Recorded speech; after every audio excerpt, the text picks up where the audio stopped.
ನಮಸ್ಕಾರ. ಘಟಕಗಳು ಮತ್ತು ಸಾರ್ವಜನಿಕ ಸ್ಥಳಗಳಲ್ಲಿ ಇತ್ತೀಚಿನ ದಿನಗಳಲ್ಲಿ ಅಗ್ನಿ ಅವಘಡಗಳು ತುಂಬ ನಡೆಯುತ್ತಾ ಇದೆ. ಅಂಥ ಒಂದು ಅಗ್ನಿ ಅವಘಡಗಳು ಸಂಭವಿಸಿದಾಗ ನಾವು ಈ ಅಗ್ನಿ ನಂದಕದಿಂದ ಅದನ್ನು ಹೇಗೆ ನಂದಿಸ್ಬೋದು ಅನ್ನೋದ್ರ ಬಗ್ಗೆ ಒಂದು ಸಣ್ಣ ಡೆಮೋನ ಕೊಡ್ತಾ ಇದ್ದೀನಿ. ಇದನ್ನು DCP ಅಂತ ಕರೀತಾರೆ, ಅಂದರೆ ಡ್ರೈ ಕೆಮಿಕಲ್ ಪೌಡರ್ ಇರುವಂಥ ಒಂದು ಅಗ್ನಿ ನಂದಕ. ಬೆಂಕಿ ಉರಿತಾ ಇರುವಂತಹ ಒಂದು ಸ್ಥಳಕ್ಕೆ ನೇರವಾಗಿ ನಾವು ಈ ಪೈಪ್ನ ಹಿಡಿಬೇಕಾಗತ್ತೆ. ನೋಡಿ, ಇಲ್ಲಿ ಕಾಣಿಸ್ತಾ ಇದೆಯಲ್ಲ ಈ ಲಾಕ್ನ ಫಸ್ಟ್ ನಾವು ತೆಗಿಬೇಕು. ಈ ಲಾಕ್ನ ತೆಗೆದಲೆ ನಾವು ಇದನ್ನು ಯೂಸ್ ಮಾಡಲಿಕ್ಕೆ ಆಗೋದೇ ಇಲ್ಲ. ಈ ಲಾಕ್ನ ಓಪನ್ ಮಾಡಿದ್ಮೇಲೆ ನೋಡಿ, ಇದು ಓಪನ್ ಆಗುತ್ತೆ. ನಾವು ಇದನ್ನು ಪ್ರೆಸ್ ಮಾಡ್ಬೋದು.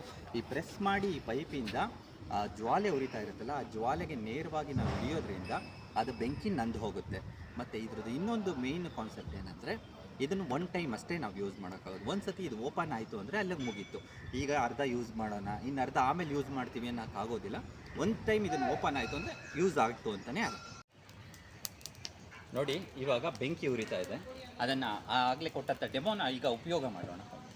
ನೋಡಿ, ಇಲ್ಲಿ ಕಾಣಿಸ್ತಾ ಇದೆಯಲ್ಲ ಈ ಫಸ್ಟು ಲಾಕ್ನ ಲಾಕ್ನ ತೆಗೆದ್ಮೇಲೆ ನೋಡಿ ಇದು ಬರುತ್ತೆ.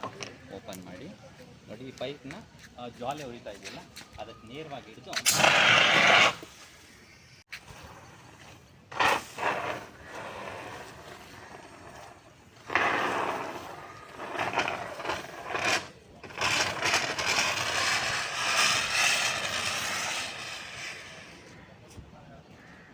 ನೋಡಿ, ಅಗ್ನಿ ಸಂಪೂರ್ಣವಾಗಿ ನಂದೋಯ್ತು.